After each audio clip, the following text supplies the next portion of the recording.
My name is Sheldon Connell. I was asked to do the welcome. So I was talking to my daughter, I said, what does that mean? Does that mean I'm the hype man? I think I'm the hype man for this thing. So bear with me while I try to get us going. All right. So welcome to the North Central Texas College district-wide event, Our Roots, Our Accomplishments, panel discussion, Black History panel discussion. And I am so happy as I look around this room to see so many faces. And the big thing about seeing so many faces is seeing the very diverse nature of these faces, because it speaks volume to what this event is going to mean to our community, what's it going to mean to the college, and what's going to mean to us outside of this event. So, again, my name is Sheldon Connell. Let me tell you a little bit about me because they gave me the mic. So until they pull me off, all right, I'm going to just kind of use it. How about that? All right. So let me tell you. So I asked myself, why do you want me to do this? Right?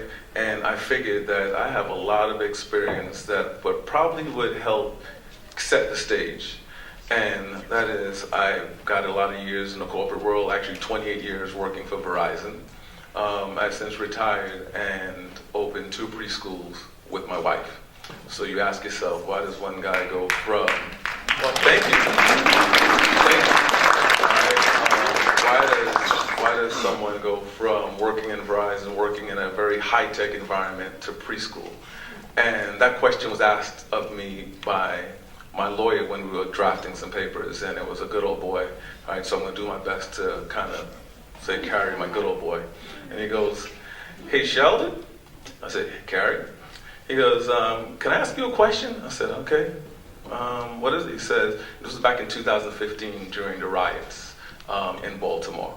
After the guy got killed, the kid got killed in the van. And he goes, can I ask you a question? I see a lot of stuff on the news, and I just want to know, as a black person, as a person of color, why are they burning down their stuff? And I said, that's interesting. You would choose to ask me that, but I guess his point was this, and I really appreciated was that, he's like, I see a lot of stuff on the news, and I'm developing my own narrative. What do you think? And what I told Carrie was this. I said, Carrie, you know what? My wife grew up in Baltimore, so I know the exact area that was taking place. And that CVS, it's in a part of town where it is the only CVS for miles. So the fact that they're burning that place down is not because they don't quite understand. It's because they're that discouraged and that frustrated that that's the only way they seem to be able to express themselves. So when you look, you see a race issue.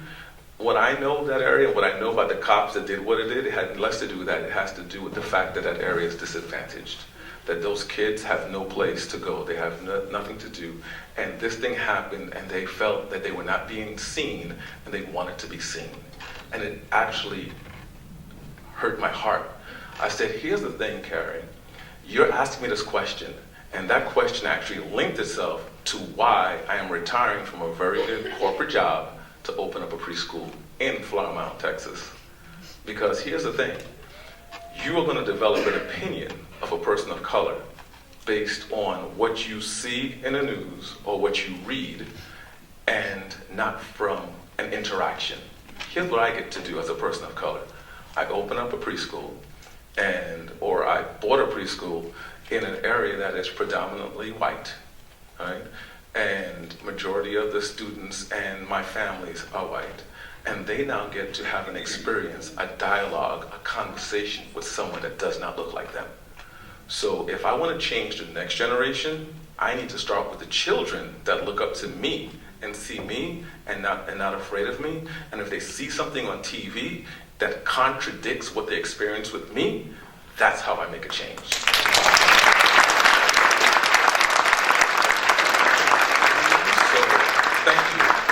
So my wife and I said, you know what, this is, and I remember as I'm talking to you guys, I was one day driving home before the ink was signed, and I remember, distinctively feeling in my spirit that if I ever forget that this is actually a ministry, not just a business, then it's not going to go the way it's supposed to go. So this is more than just my business. This is my ministry.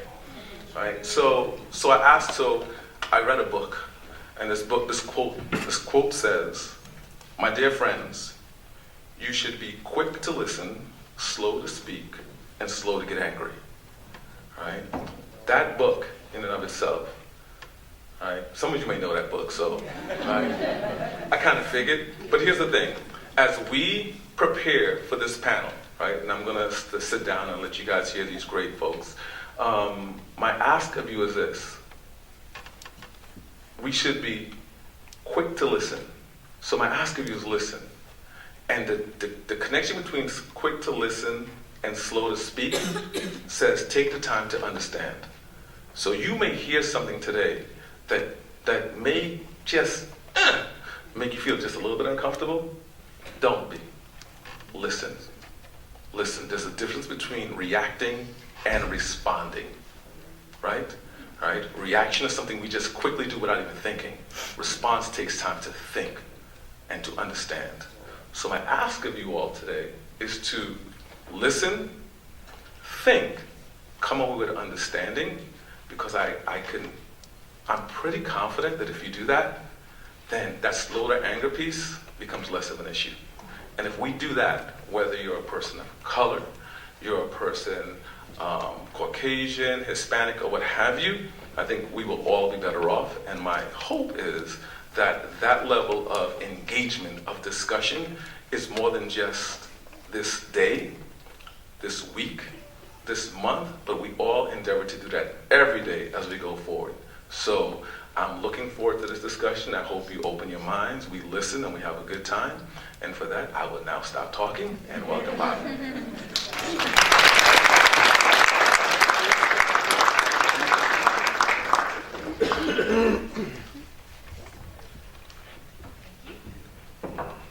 Good evening.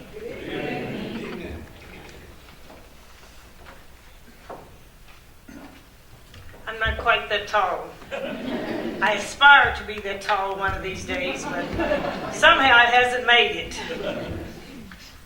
Let us pray.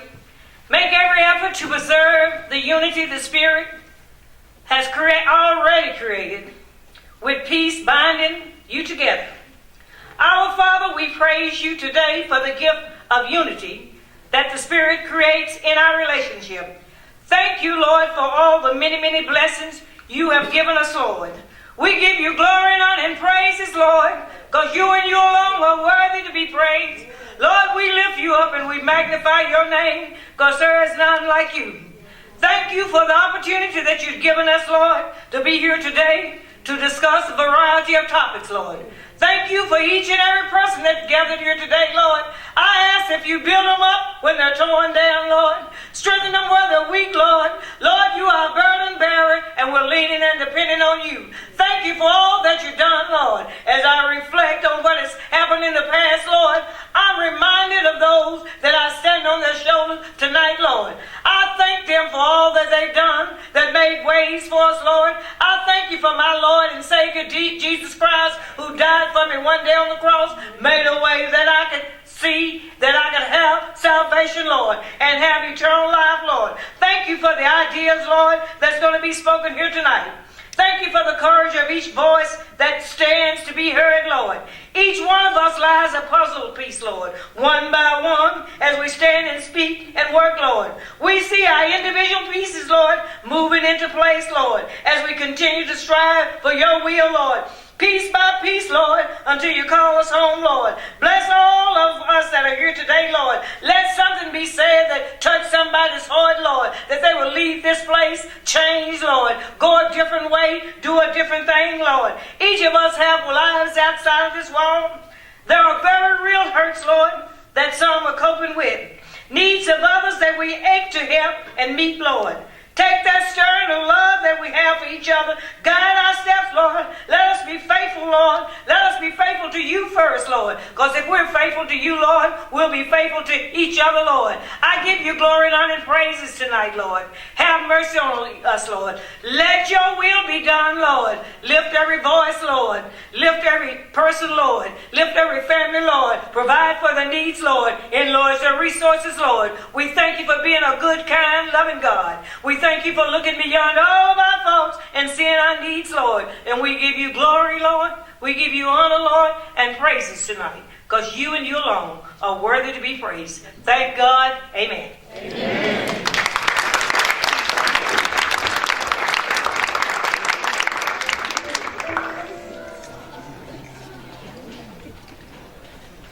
We're going to ask you if you would stand, please. Look at the back of your program. We're going to stand.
First of all, I'd like to say that I'm so honored to be here tonight. If any of us are glad, we should be glad we're here because of God Almighty.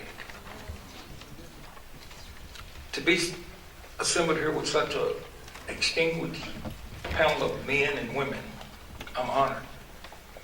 Make me feel like I'm somebody. But you know what? I am somebody. I'm a regent. My name is Jerry Henderson. It is my esteemed honor to serve on the board of regents at NCTC, Chancellor Dr. Wallace. I want to say to you, thank you. Before I go on, let me tell you, I'm retired. I retired from the juvenile system. I'm not retired because I retired 1 month and I was back at work the next. And I work with autism kids. And a kid told me the other day, he said, Mr. Henderson, can I tell you a joke? I said, yeah, just keep it clean, because they got some mouth on them, you know. He said, Hillary Clinton, Obama, and Trump was on an airplane. And he said, Trump took a $100 bill and said, I'm going to drop this $100 bill down and make somebody happy. Hillary Clinton said, I'm going to tear it in half and drop it down and make 2 people happy. Obama said, I'm going to tear it into 100 pieces and make 100 people happy. And the pilot said, if y'all don't be quiet, I'm going to crash this plane and make everybody happy. I said, okay.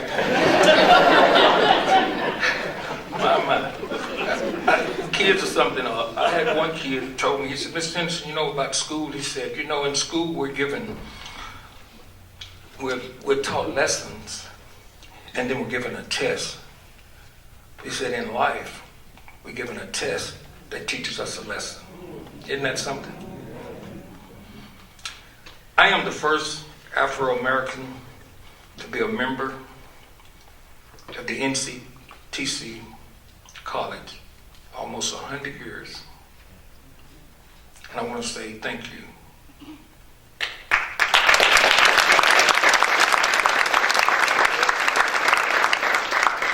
Events such as tonight are pivotal in moving our culture to one inclusion for our students and the entire community.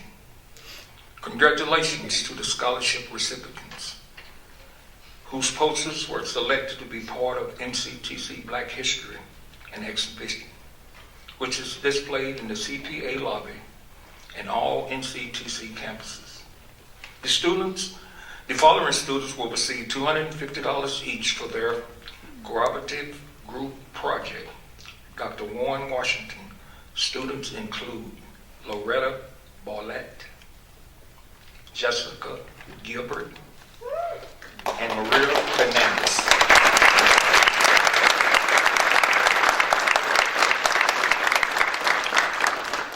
The following students will each receive a $500 scholarship for each poster.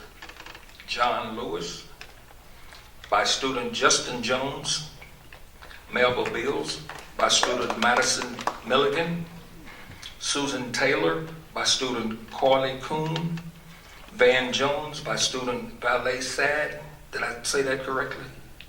I hope so. That's close enough, though. So a special thanks go to North Texas Central College and faculty and staff for their contributions for the poster exhibition. I'd like to say thank you.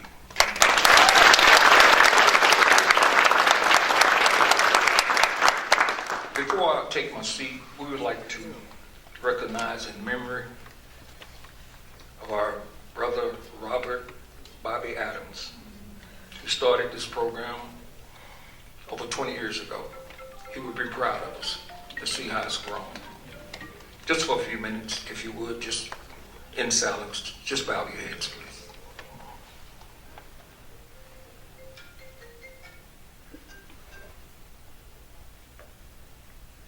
Thank you so much. I'm looking so forward to the rest of the night. Thank you all for coming.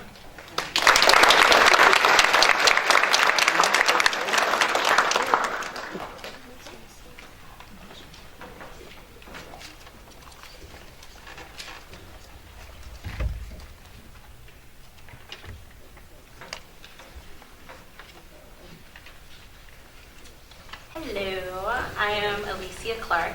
I'm an NCTC student here, and I'm a part of TRIO. Today I'm just going to tell a little speech about my story thus far and where I'm going to go from here. So, I was born into a family of statistics. African American, young mother, 16 years old, absentee father. That's where I come from. My grandmother, same way. My great-grandmother, same exact way. The only difference is my mother made it her mission for me not to fall into the pattern of everyone before me. I had a very easy route through high school and middle school. I was the star child, as I should be, because my mother put all of her energy into me. So you should imagine my surprise when I got to my first semester in college and everything came tumbling down. 3 weeks into school, I was in a car accident, a hit and run, totaled out my car. I had just lost my job, and then a week prior, I found out that I was pregnant. Everything kind of went down from there because I didn't know where to go. I had never really ran into any trouble as a child because I was the star child. I went through a depression, a really deep depression. I got into my lowest points in my grades. I was on academic probation. My GPA was 2.05. I had never imagined that I would ever see those numbers associated with my name in my life. Everything seemed like it was just gonna all come crashing down until the day that my son was born. My son was a testament to me that this is not about me. It never was about me. I was put here on this planet as an example to other people and to make a difference in someone's life besides my own. My son made me wake up, and he made me realize the resources that I had around me in Trio, in my family, and my friends. I had the answers right in front of me. I just could not take advantage at the time. I picked myself back up, and I started to build myself up. I started to tell myself, you are worthy. You've gone this far. You've had this dream this whole time. Why would you try to drop it all now? I took advantage of tutoring. I went to my advisors. I cried. I laughed. I did everything that I had to. And today I'm standing here with the same mantra that I am not living for me.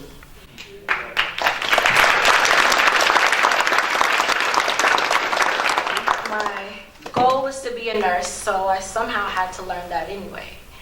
So now I'm on my way, on my journey. I've picked my GPA back up, have a 3.71. I've turned in my nursing applications, and it's just a waiting game from here.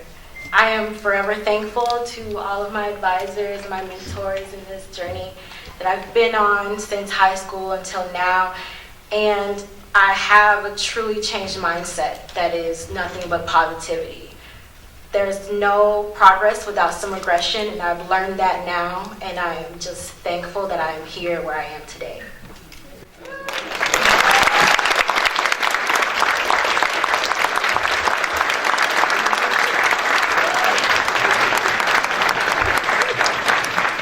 We are so proud as a college to be able to really have an honest and open dialogue. We've been doing this, as was mentioned earlier by Regent Henderson. We've been doing this for quite a while, celebrating Black history, but one of the things we really haven't done is change our format and what that means, and have a strong conversation about the narratives that we're facing in our culture today. Folks, now more than ever, we're divided. It should be the opposite. Of all the knowledge and all the things that we seem to glean every day, there just seems to be more and more divisive things that are creating in our culture a divide between me and you. And we need to work on that. And the only way we work on that is a true and honest, open dialogue with each other when we don't understand or we do have questions. With those things that our initial speaker said about respect and listening and being open to change. I have a plaque in my office. As people leave my office, there's a plaque that says, change is great. You go first. We tend to think that way, don't we? We tend to focus on that kind of attention rather than on ourselves. And so tonight I'm very excited to introduce our panel of guests. We're very fortunate to have so many famous people with us tonight. And thank you, Commissioner Mitchell. Thank you, Mr. Connell, both of you that have participated already as well for being here tonight. It means the world to us if you were able to attend. By the way, the Commissioner is an alum of North Central Texas College. She came when it was not North Central Texas College, right? It was Cook County College. Yes, but we love you and we appreciate you being here. I want to introduce our panelists as they come up. We'll applaud each of them as they come up. Eaddy. Harry is a 30-year business professional in the high-tech area. He has held a number of roles and the VP and director level managing many high-performance teams. One of the things I think is so exciting that we've worked with Harry and his team, he's been a very active member in the community and currently is on the UNT Advisory Board for College of Liberal Arts and Science. And, I mean, we love the work that he's done as president of the Denton African American Scholarship Foundation and director of the Denton Film Fest. So thank you for being with us tonight. Dr. Gary-Furdge. Dr. Furdge is no stranger to North Central Texas College because she works for us. Dr. Furdge graduated from Mississippi Valley State University with a bachelor's and master's degree in criminal justice. Dr. Furdge completed her PhD from Texas Women's University several years ago, and her dissertation and her research is identity development for black, white, mixed race couples and their children. Dr. Furdge serves as the chair of our criminal justice and among other many sociology and other departments, but we're glad to have Dr. Furdge with us this evening as well, so welcome. Melvin Harris.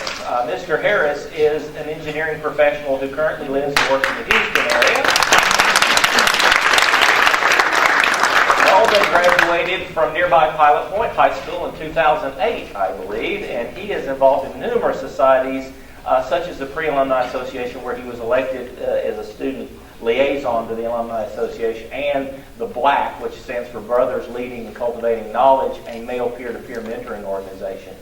We think highly of him because he happens to have a mother-in-law, I believe, that we know very well, and that's Donna Updergrove in our grant department, our senior director of grants. But Melvin, we are looking forward to hearing from you and welcome you tonight. Kirven. Joy has lived in Denton, Texas since 2000, where she obtained a BS in Interdisciplinary Studies from Texas Women's University. It's a TWU night so far. She is currently the CEO of Zarco, an IT consulting and services company specializing in big data, data analytics, and the cloud. All things that I'm still trying to learn what those are. Would you please welcome Joy to our stage?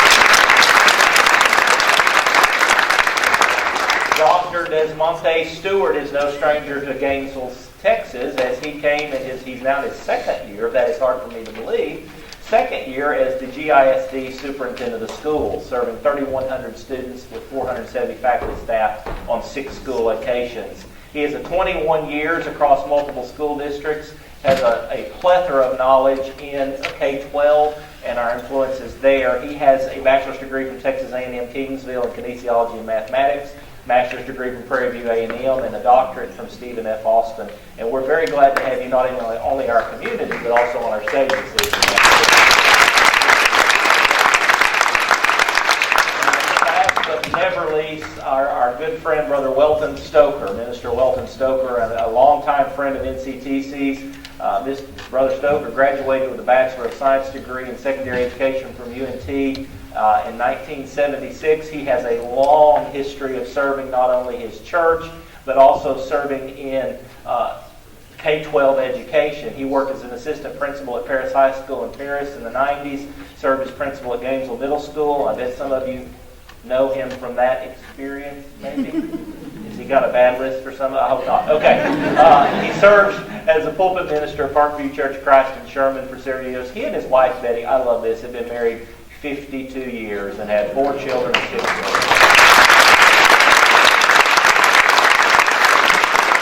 So, again, let me just start out by saying thank you to each of you. This is an exciting time, and I told folks as we were working on this that I love this because I'm a qualitative researcher. My passion is hearing stories. Behind each of you is a microphone. So if you don't have one in your chair, if you'll reach behind you, you each have your own personal device. We forgot to tell you that. Details. And so that way you're not having to pass that microphone. But here's how we set this evening up for our audience. What we did over the last couple of weeks is we worked diligently to ask our students, our staff, our faculty, and our communities to submit questions that we could consider, this panel could consider this evening. One of the cool things was there's way too many questions for us to ask in one night. There were probably around 350 submitted questions. Now, I'm a teacher at heart, so I'm sitting here going, that's good return on an assignment. And so I'm sitting here going, that is marvelous. They came from across the district, all of our campuses, Graham, Bowie, Flower Mound, Denton, Corinth, Gainesville, and did I miss one? I got them all. I mean, it was very exciting to see those. But so I'm going to express some of those things, and we've tried to come up with a few themes that were reoccurring. So I want to start with this. So in 2017, Lee Thomas wrote an article, and that article was entitled, "On Being Not Black Enough." And she states that African Americans have a very unique but sad ancestral history. And she said, I quote, "For a lot of us, much of our cultural background is unknown. We have no idea what part of Africa we're from and what tribe we may have originated from. All we know is that our skin is a certain shade of brown and we ended up in the United States." She says this shared history makes us, in her opinion, all African American. But one of the things we got a lot of questions on is, how do you each individually choose to identify yourself? Do you refer to yourself as African American? Do you have a different term? Do you refer to yourself as black? And this kept coming up. And I'd also like to tie that into a narrative, if you feel comfortable, of advice for students that said, I'm biracial and I'm struggling on how do I identify as a biracial student.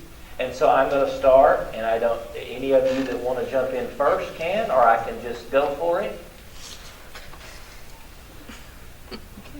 Go for it. Well, okay. You go ahead and start. They'll help you with the microphones if they're not on. Turn them on, and we'll go from there. So I am actually biracial. So my experience has been a little bit different. I was adopted, and my parents who adopted me, they're white or Caucasian, however you want to say that. And so my experience growing up was a little bit different. I actually only knew that I was Native American. And then later on, I found out that I was African American. So I really wasn't even 100% sure about my own identity, which was a little bit of a struggle for me. The town I grew up in was predominantly white. And so it never really bothered me because that was the norm for me. But as I got older, I started to have different experiences. People around me who were known to be racist, for some strange reason, they were accepting of me just based on the fact that my family was white, and I never could understand that kind of mindset. And for me, when I identify myself, I say I'm Native American and I say I'm African American. I say that I'm both. So, but that's pretty much it. Joy and I actually talked about that in the back because, as you know, Dr. Wallace and many of you are here, that was my dissertation study. And you would be surprised at the responses that I got, because I interviewed couples who were mixed race couples, black and white, and I interviewed children who were raised by black white couples. And so Joy kind of made me want to expand a little bit, because I never thought about a black child being raised by a white couple. But you would be surprised to know that mixed race children struggle a lot. And this all started historically with the one drop rule. And historically, they said if you had one drop of black blood in you, you were considered black. You couldn't call yourself nothing else. Now, we know that that's gone. It is supposed to be gone, let's say that. And so now the biracial children that I interviewed, they are struggling, trying to find, who am I in this society? And so some of them identified themselves based on where they were raised. Some of them identified themselves based on which side of the family accepted them. Because there were some who had the black family didn't accept them, or the white family didn't accept them. So again, when we're talking about racism, it's not just one race. It's across all races. So it's not just black people that experience racism. White people experience racism too. Hispanic people experience racism too. All of us experience racism. And I found it very interesting that grandparents, aunties, uncles would actually not talk to their nieces, nephew, grandchild because of the color of their skin or because they were mixed. I think they're beautiful babies myself. But it really hurt them. And there was one story that really broke my heart where this young lady went to the DMV to get her driver's license. And I'm going to use Joy as an example because she looked like Joy. But the lady who was there to take her application would not take it because she refused to mark it as black. She said, I'm not black, I'm biracial. So there is a change that needs to take place in society, period. We need a column for biracial. We don't need it to say other. We need it to say biracial because we have Hispanic and black. We have black and white. We have, what is it? Somebody just said a culture. You did. Native American. We have all different mixes, going on. So we need to really fix that. Our applications are antiquated, and our thought process is antiquated. So there's a fixing that needs to go on, and it's deep. But this conversation hopefully will help us to understand that we all are accepted, regardless to how we look. I am human, he is human, Joy is human, we're all human. So we shouldn't be treated differently. And as for how I identify myself as African American and black. Although I tease people sometimes, like, this is black, I'm not this. I'm brown. But I identify myself as both African American and black. Yeah, so my wife and I are in a mixed race couple. And so we've recently adopted 2 children who are biracial. But if you look at them, you cannot tell. They very much look Caucasian. And so as we are raising them, one of the things that we are very cognizant of is explaining to them, hey, your daddy doesn't look like you, but he loves you the same. He treats you the same. And as they get older, one of the things that we definitely want to make sure we do is empower them to use the fact that people are going to look at them and not treat them the same way that they do someone who looks a little more dark. We definitely want to make sure that they know to speak up against that, because they're going to have a voice that's going to be able to be respected a little different. Not respected is not the word. It's going to be accepted a little different than it would coming from someone else. And so we want to make sure that they use that voice as a power.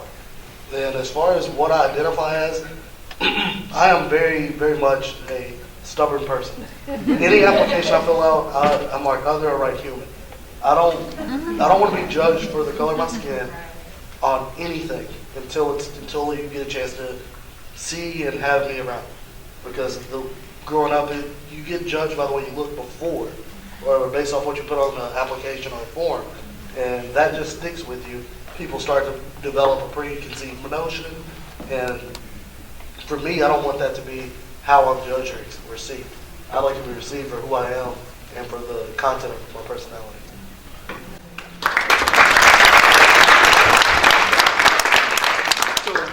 So to answer your question, it's a little different for me because I'm older than most, I think, people on this stage, even though I don't look like it. So when I grew up, I was colored. So I was not black, I was not African American, I was colored, which was really quite disturbing, to be quite honest with you, because I didn't know what color that was. And so I had these, and I was also a white child, right? So I would ask my parents questions and they would say, this guy's my son's driving me crazy. But part of it had to do with,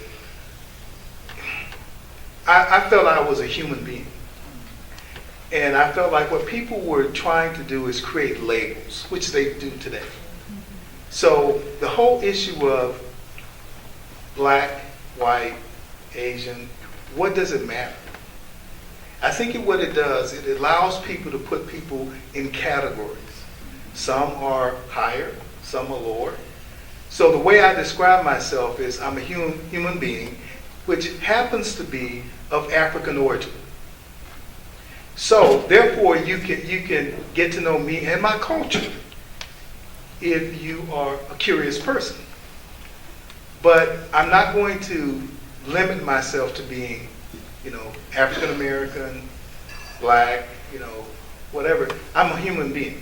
Because if you notice what people do when they begin to rail against other people, is they describe them in terms of they're not human.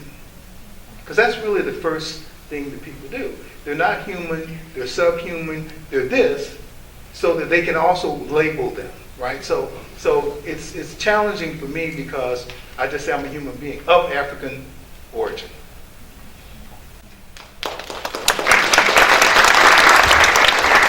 For me, my upbringing was very different as well. Growing up in Central Texas, it's anybody from Central Texas in here?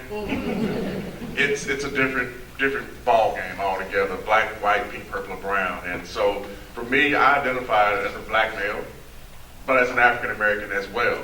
And for me, growing up, it was a challenge. I was challenged a lot early because I was always one of two, black students or African American students in my classes. And so there was always this preconceived, I actually had a teacher who referenced me as you're the bright skinned boy. You're the bright skinned. I'm black, I'm African American. But with that comes, that, again, at a younger age, I didn't know how to process that. So I too asked a lot of why this, why that. I went to some of the elders in the church to try to help me understand this coming up. And it was at those early ages that through the conversations that I had with those elders, with my parents, that it really helped build my confidence up within myself, to be happy and be proud of who you are. Because back when I came up in Central Texas, there was, and even to this day, there's still a great racial divide. There's a lot of, I had to try to choke myself up before I get emotional about this, but it's just not right by kids. And so as I grew up and came up, that's really what motivated me to become an educator, because I didn't want kids that I served to go through the same types of experiences that I had. I don't care if you're white, black, pink, purple, or brown. I want to be equitable across the board, and I want people to understand and judge you for the content of your character and what you bring to the table, and not because you're fair-skinned or you're white or you're Hispanic. I wanted people to judge you by what you got in between your ears.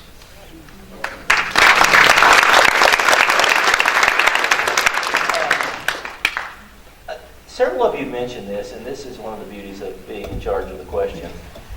I heard reference, and this question actually did come out of several of our students of color who asked the question, and I'd like to start with Brother Stoker if I could.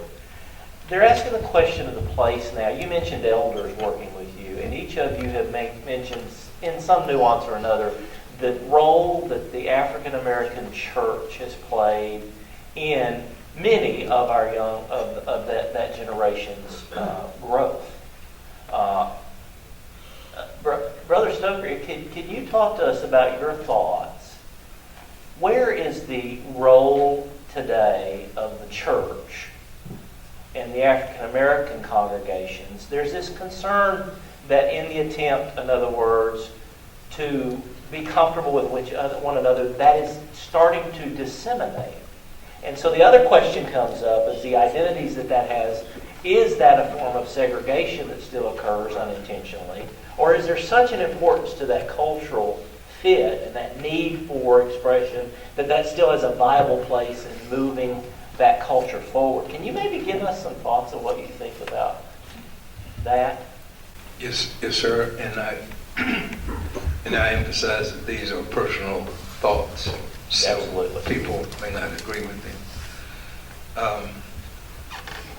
Slavery had I don't even know the word for it, but it had a grip on this nation that it still has. And there are several things that it did to us. First of all, it destroyed the family unit. And that's where everything has to start. That's where you teach your children.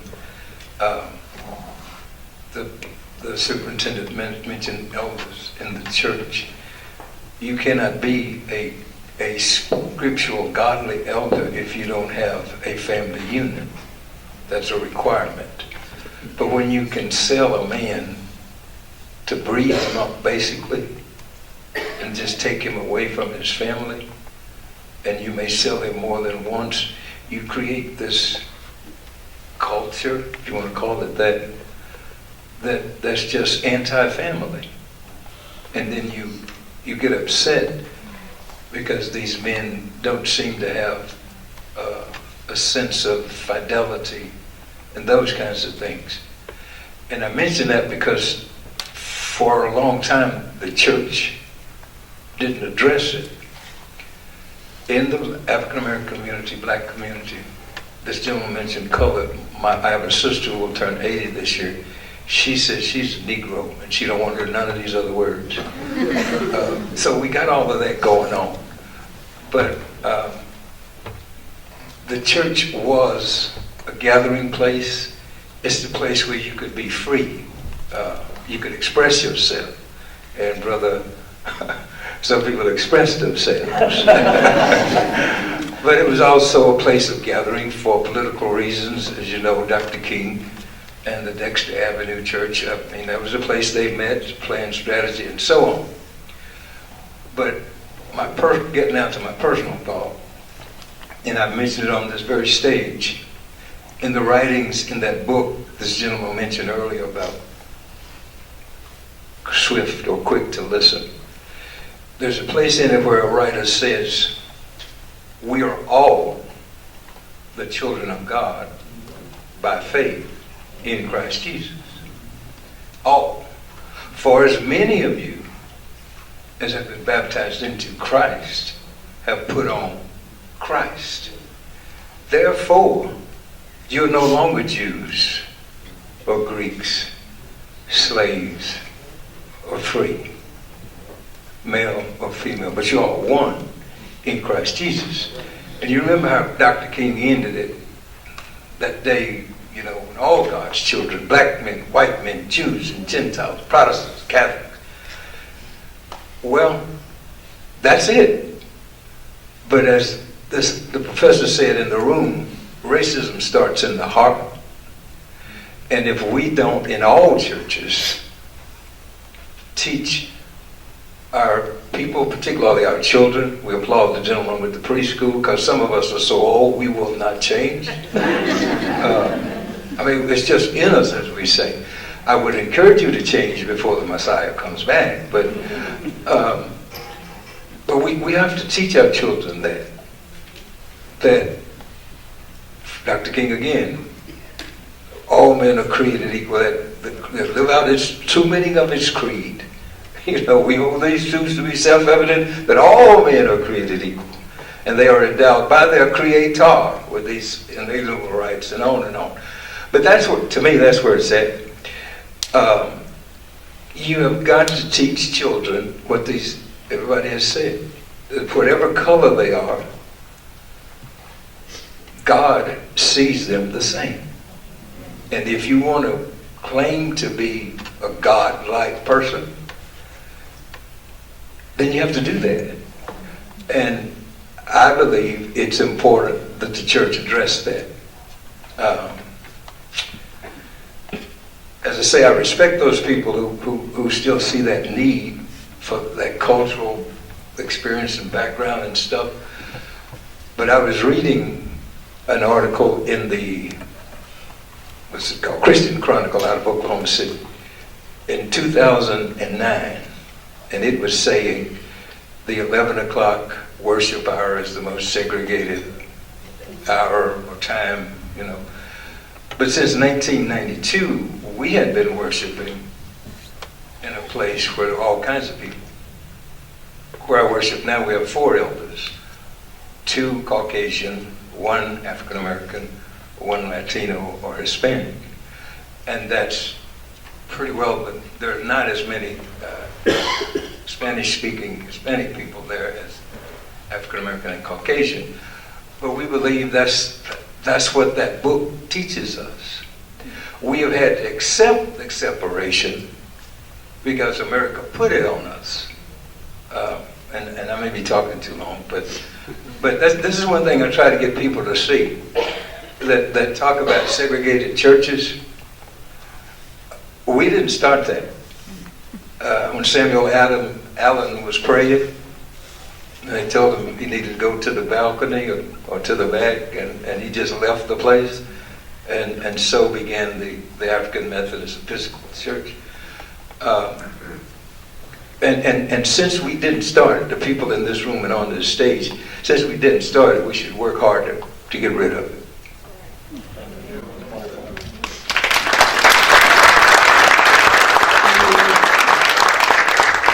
So, perhaps getting a little more controversial for a moment. Many of us remember there's an author by the name of Jim Wallace. He wrote a book, America's Original Sin. And that book focuses on racism as truly an American sin, or an American construct that was founded on this principle of racism, of using and abusing and owning human beings.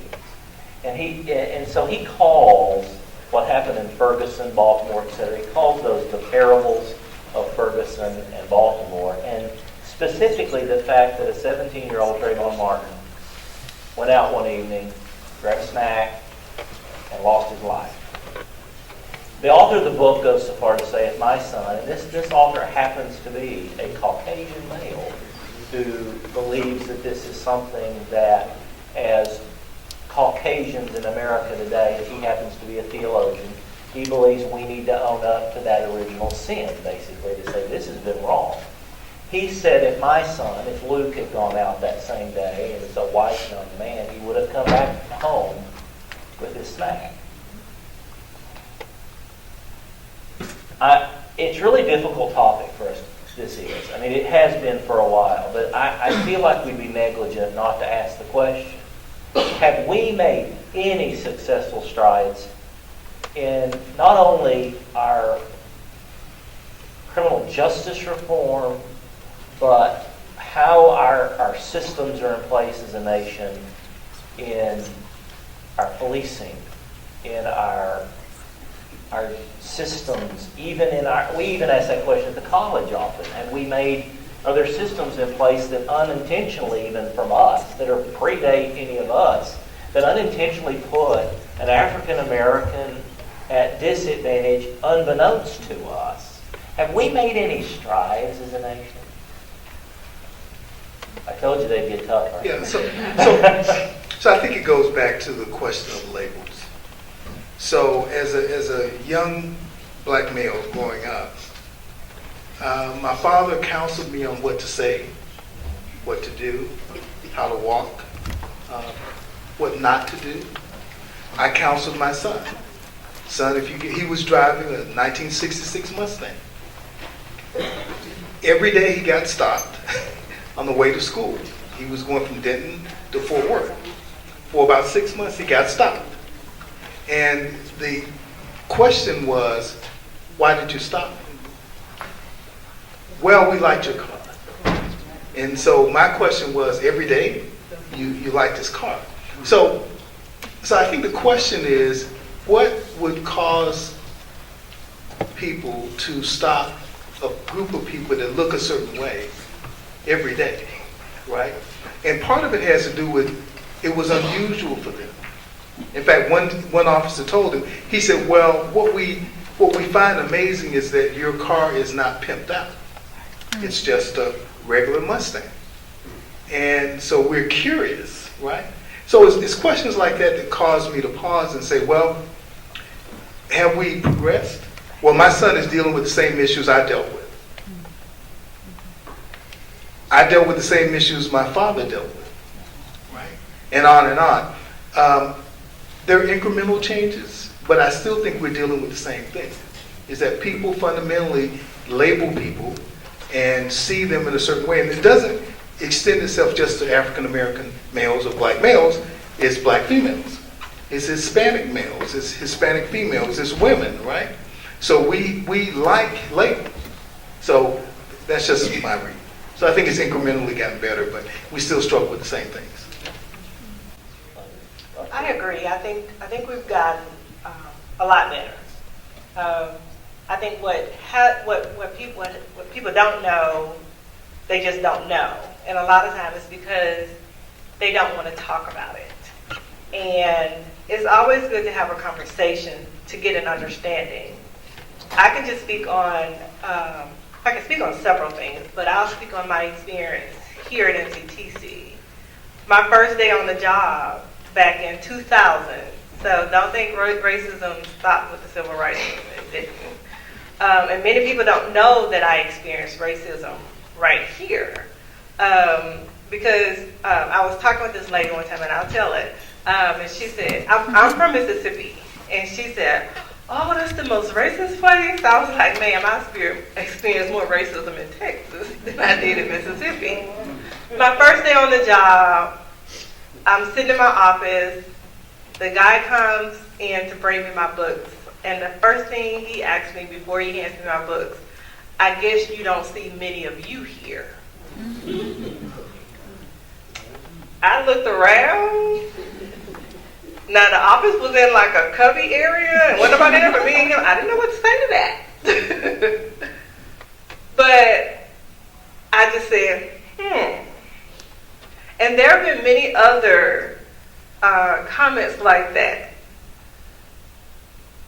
within a couple of years ago, within a few months ago. So don't think that it has died. Now, have we made strides? Absolutely we have. My dad had a 4th grade education. My mom got a GED. I got a PhD. That's a stride within itself. For the longest, and I'll tell you what encouraged me to go back to get my PhD. For the longest, I shielded myself from understanding slavery, from seeing what we went through, because I did not want it in my heart. I heard too much, I saw too much. I mean, it was just painful to hear. And anybody who knows me know I'm a hugger, I'm a color bug, I just love people. I went through this program called God's Leading Ladies, and one of the things that we had to do was something that we've never done before. So I visited the Civil Rights Museum in Memphis, Tennessee. My eyes were wide open to a lot of stuff. It made me want to do more. I wanted to read more. And I got a chance to see how we couldn't even go to school. We were not allowed to go to school. We were not allowed to go to church. Our churches were burned. And we weren't allowed to learn how to read. That would get you lynched. So it made me want to do more. It didn't. By that time, Jesus was in my heart so much, it didn't affect my heart like that. But it educated me enough to know people fought for you to do this, so do it. And now I have succeeded. Based on what people fought for, I can vote, so I vote. I can go to college, so I went to college.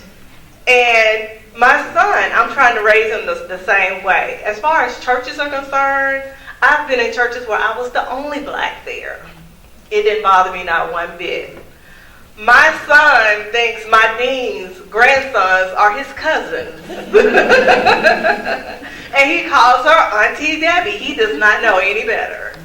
And he recently just asked me, Mom, can black and white get married? Now he's 7, so that's pretty deep. And I told him, absolutely. Baby, you marry anybody you want to. If you love them, you just do it.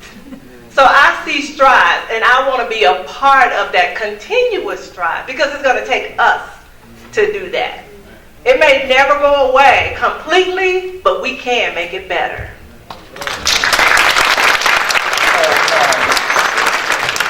I want to give everyone a time, but Melvin, can you you've already shared with the audience that you are part of a biracial couple and you're raising children that might appear Caucasian. What do you face So I mean, what I face now versus what I faced growing up are two different things. right. So growing up in this area, I mean, similar to what Mr. Connell said earlier, people's image and, I guess, perception of people of color in this rural area, it's two things: what they see on the news and what they see in their community. And what they build this mindset of, you're in the community, you're not one of those black people, you're one of us. You're not one of those black people, you're one of us. You're a little country boy, you're not in the city. But yet they still have this guarded, preconceived notion of that's what black people are supposed to do, what they're supposed to act like, because that's what they see. And so growing up in the country in these rural areas, my friends, it wasn't until we were well in our 20s that we were able to have really meaningful conversations of, hey man, do you remember this incident growing up? Conversation I just recently had with a lifelong friend. We were reminiscing over the knucklehead stuff we did as kids, and we talked about a night when we got pulled over. It was 4 of us in the car.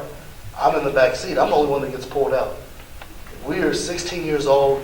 The officer looks at me as soon as I'm an adult, pats me down, makes me sit on the sidewalk, and he begins talking with everybody else. Hey, what is that guy? What is he doing with you guys? Are you kids okay? Are you guys safe? So we're all 16, and the officer sees my friends as kids, but yet sees me as an adult, something to be fearful of. And so it wasn't until just recently that we're able to talk and share that notion. So here, growing up in this area and still back when I've come here, I'm a little more guarded, a little more on edge, a little more cautious, especially with everything I do. Mr. Eaddy mentioned being taught by his father how to act and behave around the police and everything. I was taught the same thing by my grandfather, and I'm probably going to have to teach my son the same thing, just because until everyone's expectations and perception of people of color is let's accept and let's welcome and give benefit of the doubt, we're going to have that extra level of protection. In the urban area now in Houston, you get a little more representation in the police force, and it's a little more accepted, but you get pulled over, and my heart races, and you make sure that you're doing everything the right way. But and as far as with my wife and my kids, man, we'll be out and get the weird looks and people staring at, man, what is he doing with her and those kids? And why are they all together? And it's uncomfortable, but we just keep our head straight, keep going, and my wife, when we get home and we talk about how we're going to have that conversation with the kids that, hey, not everybody just sees it and accepts it. Our family structure is a little different. It surprises some people, and we just have to accept that and ignore it.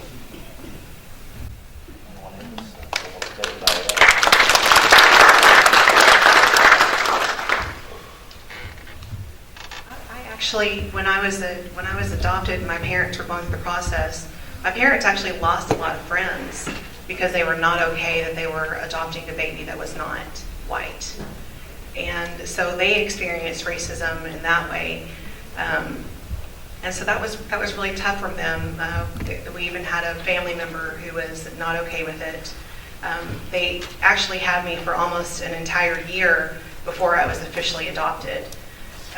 The judge who was in charge of the adoption said that he was not going to approve the adoption until I was on the Native American roll.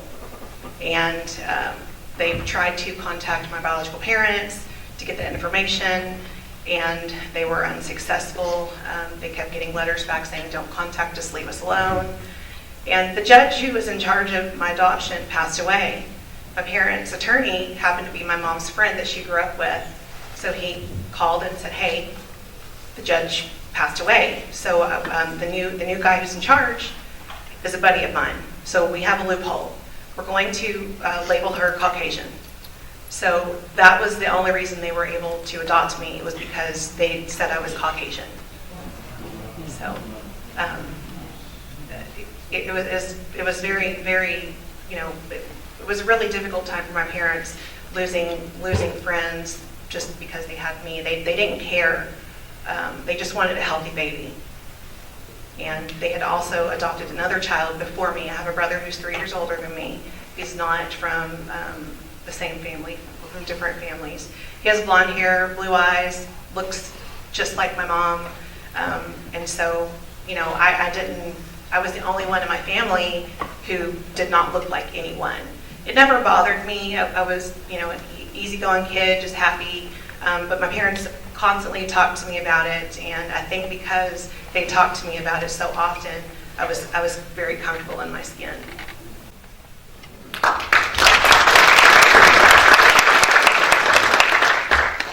So, Dr. Stewart, I'll let you sort of just start us, if you will, on this next question. Are we still doing our own time? I'm having fun learning, and so we'll give us a few more minutes if you would. We don't want to keep all of you too late, but I think this is such rich narrative.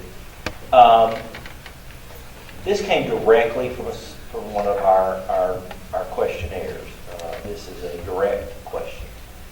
I am white. I have always known that there is racism and discrimination, but until recently, I always thought it was rare, just perpetuated by hateful or very ignorant people. Recently, some African American and Hispanic co-workers of mine have shared with me that they have experienced discrimination frequently in many different places. These people seemed reluctant to share this at first. None of my black or Hispanic friends or acquaintances through the years have ever told me this in the past. Can you help me understand why it seems that people of color are reluctant to talk to white people about experiencing racism and discrimination? Why have we made this a difficult conversation? And Dr. Stewart, maybe we can start with you and have others, but why are we not able, or what has been the reason we haven't had more conversations like we're even having tonight?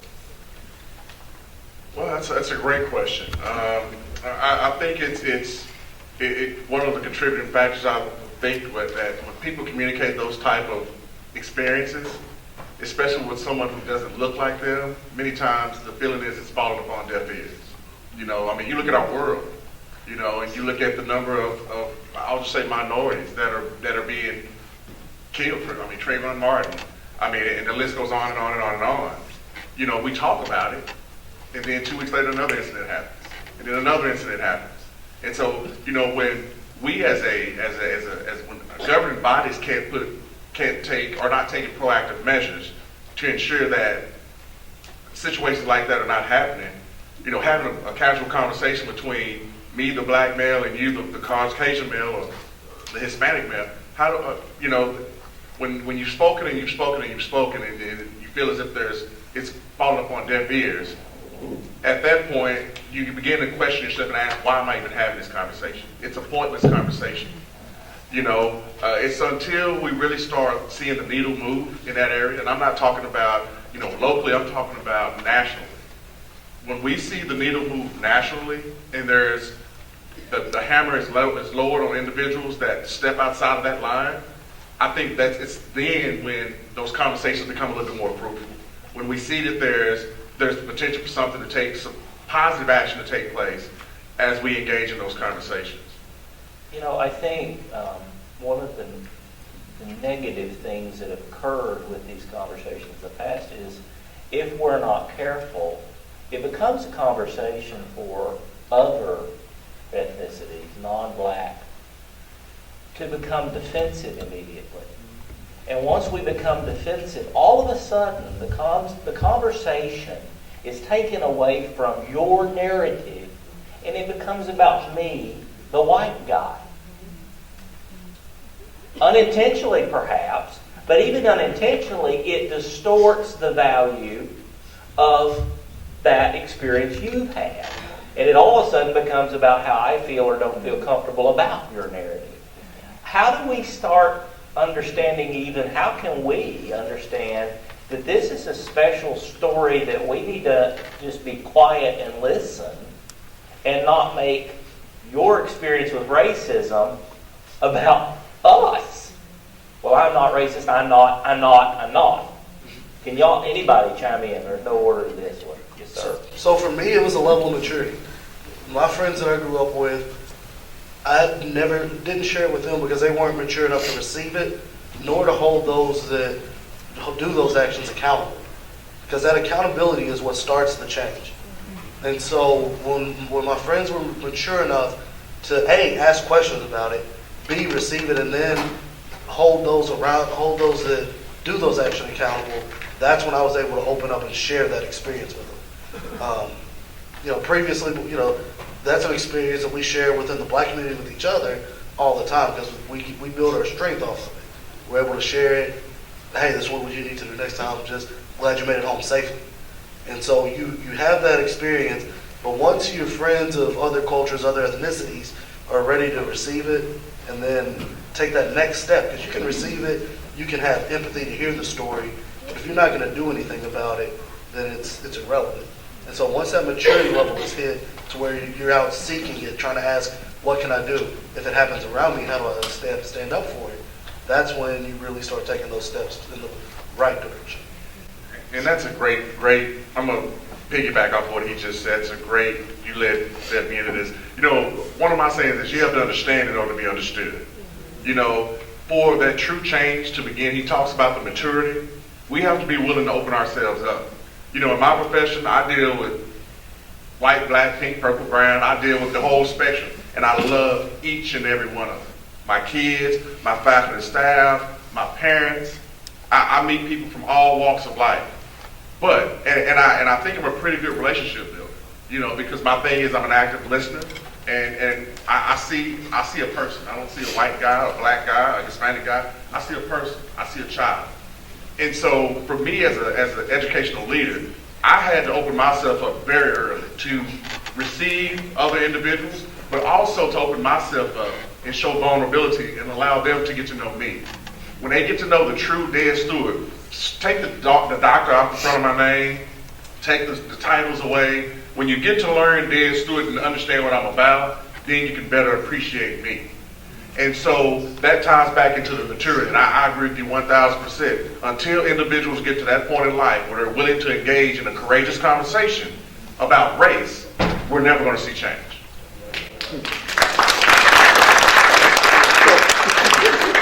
So one of the things, some of you know that I'm the festival director for the Denton Black Film Festival. So one of the questions we get quite a bit is why do you have to call it the Black Film Festival? And our response is, why not? The other response is, we're black. But it has to do with, and I agree with you, it has to do with maturity. So some of the people really love the festival because they call it a safe haven. We can come and we can have discussions about race. But we also can have discussions about LGBTQ issues, right? We can have discussions about women's rights. We can have discussions about human trafficking. So for instance, every 40 seconds, someone is trafficked. Just think about that. Every 40 seconds in the world, someone is trafficked. The majority of them are of color. And surprisingly, many of them are American Indians, right? Which I did not know, right? But what we try to do is we try to say, let's have a conversation. And what we find is that when we are able to really share and talk about, there was a young man I was talking to about a month ago, and he was telling me all of the challenges his family faced, and he was Italian. And he talked about the name calling, they wouldn't let them do certain things. He was from New York. And he just went on, and I said, that story sounds familiar, right? It sounded familiar because, I experienced that. I'm sure a number of us have experienced that, but he doesn't share that very much. He said because no one really wants to listen, right? So when we are mature enough, and I agree, that we can begin to listen to other people's, issues and needs, I think we're better people.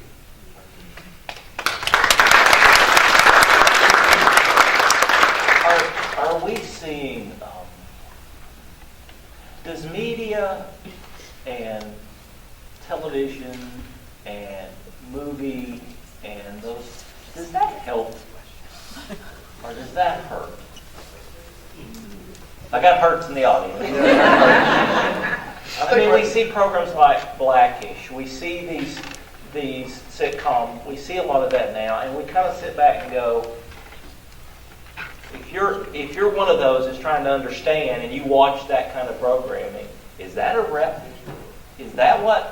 is that doing harm again, or is that doing good, or is it showing normalcy among things, or that folks go, what? Hey, Yeah, these people, I mean, anybody? It's a scary one to talk about, but It's not scary. Joy? I think, you know, when you look at from a black man's perspective, you look at a black, it's just like the Cosby Show to me. You know, to me, what do I see? I see a happy family. You know, I see them, you know, I mean, they have their little shenanigans and whatnot, but I see a happy black family going about day-to-day life. Where the hurt comes in when you talk about the other side, and, you know, you look at the videos and all of that stuff. I think that's where the hurt comes in, because that's twofold. I think it paints a negative perception of African Americans. You know, and again, I understand these guys that's their entertainers. That's what they do, and that's what I try to instill in our kids. Those guys get paid millions of dollars to do that. Half those guys that you see doing that, walking around the bridges, they're highly educated individuals. Some of them, highly educated individuals, but you're pumping millions of dollars in their pocket for this image, and that's what they're going to continue to do. I think that's where the hurt comes in, and then that, on the other side of it, paints this mirage in our kids' mind that's life. So then they in turn try to go out and live that. And so I think it's a double-edged sword, if that makes sense. So I think that's where the negative, in my opinion, comes into play. For every blackish on the Cosby Show, you get 10 loving hip-hops or even Good Times. Yeah. Good Times. Good Times was a culturally great show, but you think about it, it didn't always portray the black family unit as something to strive for. And like Dad said, it matters if it's being portrayed in the right way. So shows like Blackish, The Neighborhood, Fresh Prince of Bel-Air, The Cosby Show, those are good for advancing the culture because it shows something. It shows people who aren't around or who don't have access to the black community what it could be and what it is, instead of just always the negative.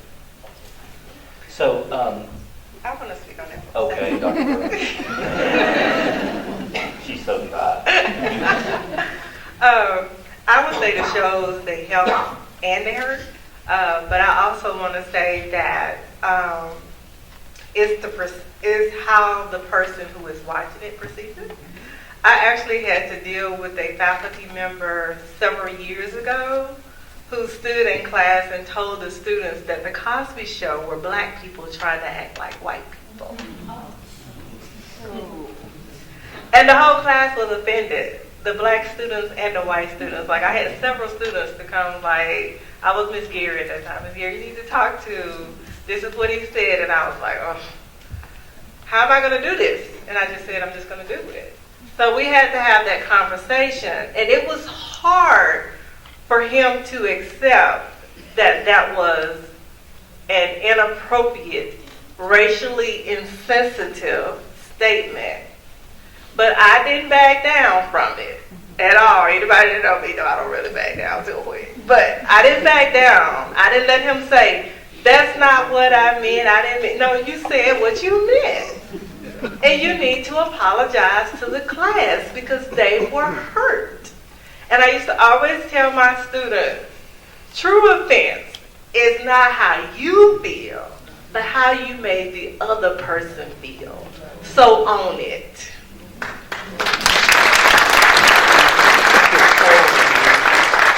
And our closing question for each of you that I would like for each of you to spend just a couple of minutes here, and I'm going to begin with anyone who wants to start, but I kind of wouldn't mind beginning with Brother Stoker again, if we could. Why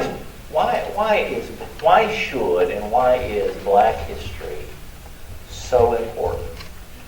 Not just for Black culture, but for literally everyone to have a better comprehension of. Why are these events? Why is knowing your past and understanding your history so important?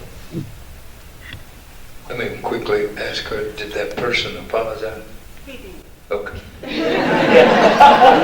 I would have taken it to HR. Seriously though, because what we have to do is hold people accountable, especially somebody in a position like that. Because our kids lose faith in us if we don't hold other adults accountable. But knowing something about where you come from, like your your program says, our roots. Roots matter. Knowing that I have a foundation, and a lot of these people do these genealogy things, and some of them I've seen find that they have all kinds of ethnic backgrounds in their history, which I hope would cause them to have a better appreciation for all these other ethnic groups. Maybe you won't be so hard on Native Americans if you realize half of your people were, kind of thing. But that's not necessarily the history question. But my initial statement and answer is, it's important to have roots, to have foundation, to know that you came from somebody. We offered at Sherman High School for several years an African American history class, but what they did, it was one semester. The next semester you had to take Texas history, and kids didn't want to take Texas history, so it kind of killed the African American history class. But that was what it was about when they would say, and this is what Bob used to do. We had that moment of silence for Bob Adams. Kids would talk about people they had never heard of, Sojourner Truth. I can't think of it. George Washington Carver. People who made contributions to the history of this country that they've never heard about, which gave them some appreciation for their color, culture, however you want to say it. So it does have that benefit. The thing you again want to encourage people to do, and I wanted to say this earlier, but you were into another conversation, is appreciate everybody's culture. And when you meet a person, you were talking about African Americans don't share their experiences because other people don't want to hear that necessarily. When you meet people who do listen to you, and then their homies kind of look at them funny because they listening to some black guy talking about what happened to him, always make sure they are still, that they don't feel alone because they listen to you and encourage you. Let them know that they matter to you because they listen to you. Because then what they end up out there on that island by themselves, I listened to this black guy, now my white friends don't like me, and then when he gets with his homies, he act like he don't know me. If somebody listened to you, appreciate it.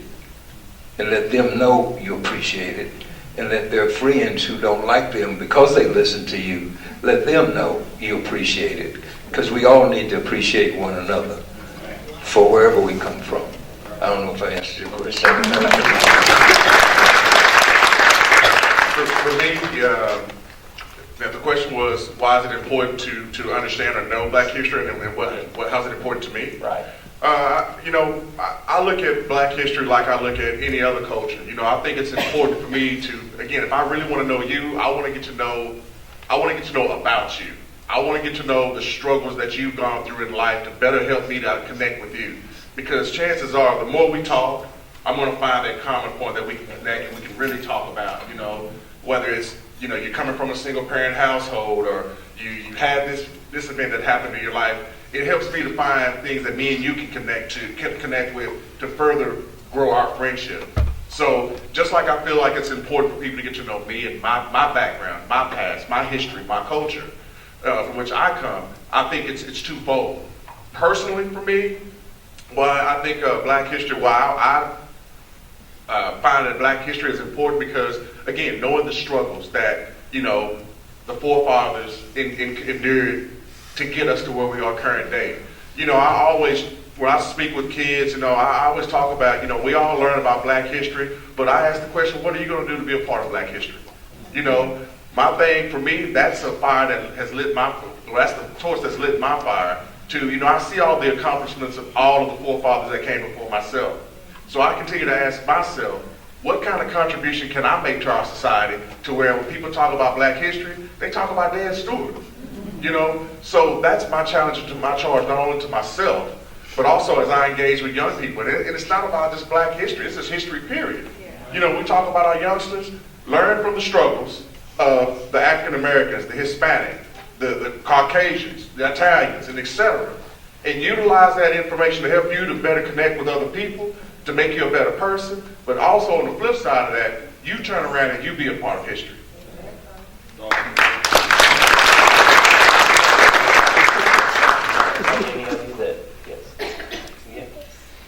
So I think it comes down to three important words, and to me it's love, respect, and conversations.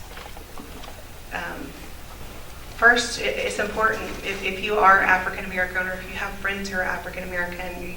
We live in this country of we're a melting pot, and it starts with self-love. You have to love yourself, know yourself, respect yourself, and when you have that, you just take pride. And it's important for people to take pride in themselves, first of all. Once you can love yourself and take pride in yourself and respect yourself, you can extend that to other people. And conversations like we're having tonight, it needs to continue in the community. My daughter's school, just today, they had their very first African American program at her school. Her school's name actually changed this year, or last year technically, in 2019. It was Robert E. Lee, and now the school name has changed, and the school is named after an African American woman. So this was the first year that the school had that program, and it was just completely uplifting. And as a mother of 4 daughters, I've had conversations with my daughters, and they want to see people who look like them. Now, we are of mixed race. My daughters are Native, they're African, they're Irish, and they're Mexican. So we have everything going on.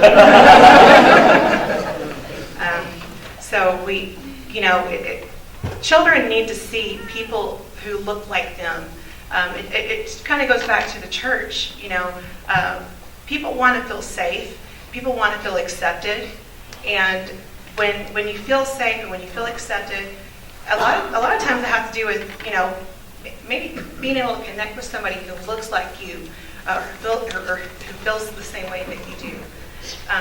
But one thing that really resonated with me last October, I had the opportunity to attend an event with Dr. Ferris, who is Dr. Isaac Newton Ferris. He's Dr. King's nephew. And one important thing that really stuck with me, which I had thought about this before, but it just has not left my mind ever since that conversation with him. And he said that we need to be involved with our young people. We need to make sure that our people are voting. We need to know that they are knowledgeable about who our leadership is, especially in their local community. And he encouraged everyone to take a young person and mentor them, and make sure they know about our candidates. And they shouldn't be voting just for somebody who looks like them. Vote for somebody who thinks like you. So we just have to do that. We just need to open our minds and open our hearts and have conversations.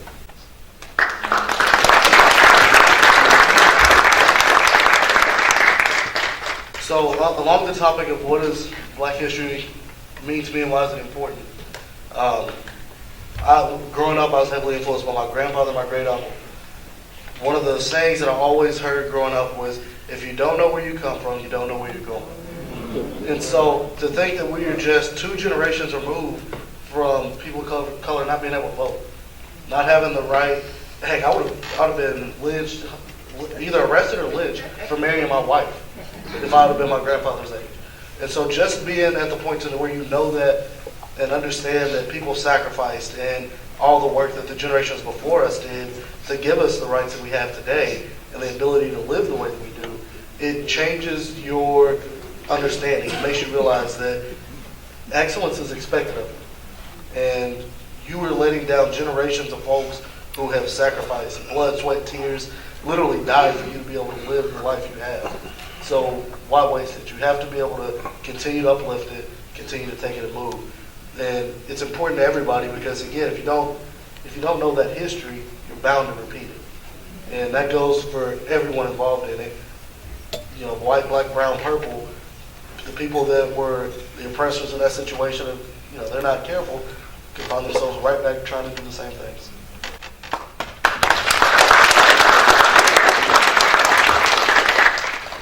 For me, I think Black history is important because I am important. I am Black history. I am an African American female teaching at a predominant white college. I got my PhD at a predominant white college. I live in a very mixed neighborhood. I am a part of the growing history of society. My life hasn't always been like this. And I haven't been taught. The person that I am now, I wasn't taught this.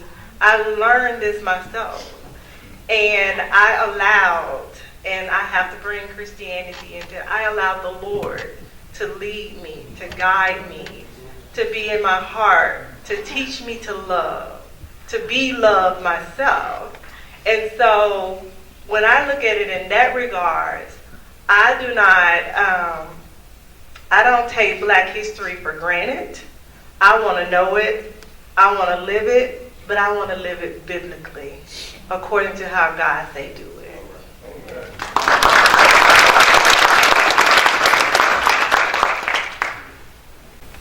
I was profoundly touched by my experiences in the church growing up.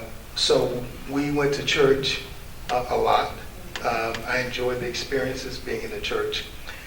I also grew up under segregation. And so even though I went to, let's say, the broader community, the comfort I had was my church family and being in the Black community. That was really, really important, right? Because in the church, I was able to act, sing, recite poetry, Easter speeches, and all those things, which many of my friends did, and we gained a certain amount of confidence. So when my school integrated, when I went to that school, we had no problems in talking or communicating. But we also learned a lot about our ancestors' history, right? You know, in BTU, right? We learned a lot about just kind of who we were. And I noticed when my kids were growing up, they didn't know what I knew. They really did not have a reference point. So we tried to share that with them. So fast forward to the festival. One of the reasons why the festival came into existence is because you saw very little Black cinema. Very little. But also, most of the people that you saw on TV, as we talked about, their actions, their reactions were portrayed by, well, I guess the word today is authentic. It was not authentic, right? It was something that was contrived. And so what we thought is we would like to allow people to see Black cinema, but you know, with independent filmmakers. But we thought about the fact that when people asked us about it, we said, well, most of what you see is not something that a Black person would actually do. It's not. You know, it's something that someone else would do. So what we would hope to do is to have a festival where people can see what filmmakers would do in telling their stories about their experiences, right? Which really creates power. Now, not all of the filmmakers we have are Black. They're white, Hispanic, Asian, etc. But the common thread is they're telling stories. And these stories are inclusive, not exclusive, right? To your point earlier, what happens, you know, we have those conversations about, we start talking about, let's say, a Black experience, and someone says, well, but I don't know if that's real. And then you say, well, wait a minute, who are you to tell me whether my experience is real or not, right? So, but then we hopefully have the maturity to have those conversations, and I think that having Black history is just history. It could be Asian history. It could be Mexican history, Latino. It's just history. We just need to know more about each other. So I think with African American history, I think it's just important for us to have a firm grasp on who we are, which makes the world better, right?